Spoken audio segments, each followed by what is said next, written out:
Bonjour à tous, c'est Jean, j'espère que vous allez bien. Bienvenue dans ce nouveau numéro de Mon Notaire et moi. Vous le savez, c'est votre rendez-vous privilégié avec la Chambre des notaires du Rhône. Aujourd'hui, j'ai le plaisir d'accueillir Maître Louis Chéré, membre de la Chambre des notaires du Rhône, qui est ici pour nous parler des différents régimes matrimoniaux. Alors bonjour Maître, Bonjour Jean. qu'est-ce qu'un régime matrimonial? Un régime matrimonial, c'est un ensemble de règles qui vont s'appliquer une fois que les époux sont mariés. Et donc, à partir du moment où ils sont mariés, il y a des devoirs, il y a des obligations qui vont s'appliquer pendant toute leur union. Alors justement, on va pouvoir creuser un petit peu ça, et on a eu la chance de réaliser un reportage lors de votre présence sur le salon du mariage. À Villefranche-sur-Saône, le week-end du 4 et 5 mars, la Chambre des notaires du Rhône s'était déplacée à l'occasion du salon du mariage. Au milieu des fleuristes, des voitures de collection et des tailleurs de costumes, les notaires tenaient un stand afin d'échanger avec les visiteurs. Notre objectif, c'est de renseigner les éventuels futurs époux sur le régime matrimonial légal, sur les différents types de contrats, comment ils peuvent anticiper telle ou telle situation. La demande étant fraîche, on ne s'était pas posé la question de savoir si on devait faire quelque chose. Donc on leur a plutôt demandé s'il y avait des démarches à faire particulières. Ça nous a bien renseigné et on sait qu'on n'a pas de choses particulières pour le coup à faire de notre côté. Pour Karine et Benjamin, le régime de la communauté légale semble donc leur convenir. Dans ce cas, sans contrat de mariage ni aucune formalité à accomplir, ils seront automatiquement soumis au régime de la communauté réduite aux acquêts. Pour tout autre régime, il convient de signer un contrat devant un notaire. Les gens n'ont pas conscience souvent qu'il y a différents régimes matrimoniaux. Ils ont plutôt conscience parfois qu'on est en séparation de biens de façon automatique, puisque beaucoup de personnes sont pacsées avant leur mariage. Et quand on leur explique ça, dans 90% des cas, la communauté réduite aux acquêts correspond à leur volonté. Et puis parfois, dans 10% des cas à peu près, ce n'est pas forcément adapté à leur situation. Et donc on leur explique pourquoi il vaut mieux opter pour un autre régime. Le notaire est donc à vos côtés pour vous conseiller, vous aiguiller et s'adapter au cas par cas. Il y a des couples qui vont se marier pour la première fois. Il y en a d'autres qui sont à leur deuxième, troisième mariage. On a eu le cas tout à l'heure d'une dame. Et forcément, la réponse n'est pas la même. Et l'attente du conjoint n'est pas la même en fonction si c'est la première union ou la troisième. Alors maître, on a vu qu'il existe différents régimes matrimoniaux. Est-ce qu'on est libre de choisir son régime? Alors oui, on est libre de choisir et il faut choisir dans l'idéal dès le départ, puisque sinon on est soumis au régime légal, qui est la communauté réduite aux acquêts.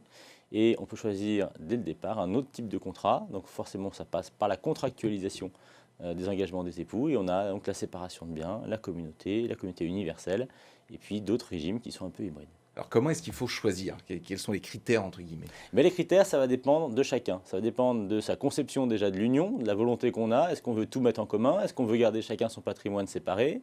Est-ce qu'on a envie d'être libre, de pouvoir s'engager professionnellement sans engager les biens du conjoint? Et dans ce cas-là, on regarde donc la situation personnelle des époux, la situation patrimoniale et la situation professionnelle. Donc on connaît deux régimes principaux, lesquels sont-elles? Alors, les deux régimes principaux, ça va être la séparation de biens, souvent on l'a en tête, c'est-à-dire qu'on a une séparation hermétique entre les patrimoines des deux époux. On va avoir sinon la communauté légale, donc sans contrat cette fois-ci. Donc là, cette fois-ci, c'est une communauté qu'on appelle réduite aux acquêts. Tout ce qui est économisé, épargné à compter du mariage devient commun. Le reste reste propre à chacun des époux. Et ça, c'est le régime qui est commun si on ne fait pas de contrat. C'est ça? Exactement, ça c'est le régime sans contrat. Et je reviens sur la séparation. Est-ce qu'on peut être en séparation et malgré tout acheter un bien, par exemple une résidence principale, en communauté? Alors en communauté, non. Mais on peut acheter en indivision, c'est-à-dire que chacun, on va acheter une quote-part du bien. Et donc on va déterminer une proportion d'acquisition et ça sera la proportion de détention du bien entre les deux époux. Alors on parlait aussi de communauté qui est réduite aux acquêts, sans contrat. Il existe aussi la communauté universelle. Voilà, la communauté universelle, il n'y a pas de distinction entre le patrimoine de l'un et de l'autre. C'est-à-dire qu'on a une seule et unique masse de l'intégralité des biens. Et dans ce cas-là, dans le cadre d'une communauté universelle, parfois, on ajoute ce qu'on appelle une clause de préciput.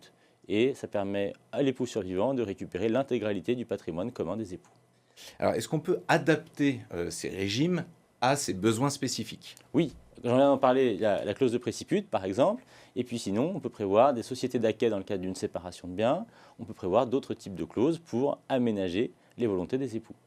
Alors comment est-ce qu'on peut faire dans un contexte, et je suppose que ça arrive quand même fréquemment, de couples internationaux qui ont plusieurs nationalités ou qui vivent pas dans leur pays? Alors, l'avantage de justement faire un contrat plutôt que laisser la loi décider pour eux, à partir du moment où ils font un contrat, ils peuvent choisir une loi nationale. Et donc dans ce cas-là, le choix va se porter soit sur la loi nationale d'identité, donc Pays de le naissance, pays par de exemple. naissance, merci, ou sinon le lieu de domicile des conjoints. Alors, on parle souvent de coûts qui sont liés à la rédaction d'un contrat. Ça peut paraître beaucoup, mais en fait, peut-être pas tant que ça. Est-ce que vous pouvez nous expliquer? Exactement, il ne faut pas que ce soit un frein pour les époux, puisque ça représente à peu près moins de 300 euros, un contrat de mariage. Donc c'est quand même quelque chose qui est important, puisque ça va permettre de connaître les modalités de répartition des biens pour les époux pendant toute leur vie. Donc par rapport au coût d'un mariage, 300 euros, c'est pas grand-chose. Pas grand-chose. Eh ben, merci beaucoup, Maître, pour cette présentation. Je vous en prie. Merci à vous d'avoir suivi cette émission. Et n'oubliez pas, on se retrouve dans un mois pour un nouveau numéro de Mon Notaire et moi. Et d'ici là, restez connectés sur BFM Lyon.